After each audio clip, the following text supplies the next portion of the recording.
Hey guys, it's Marco here at Fully Loaded Cars, and today we'll give you a quick tour of our engine room. Start from this end. This is our engine stripping bench, and these are parts of E30 325 engine which is stripped: camshaft, crankshaft. This is the cylinder head for it.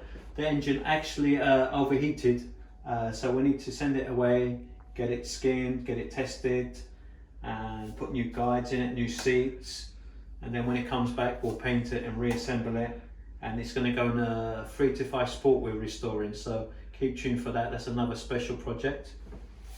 Over here we have our parts cleaner, and not much to see in this room apart from the shelf for storing all our parts. Hope you enjoy that. Don't forget to like, share and subscribe, and remember, we build dreams.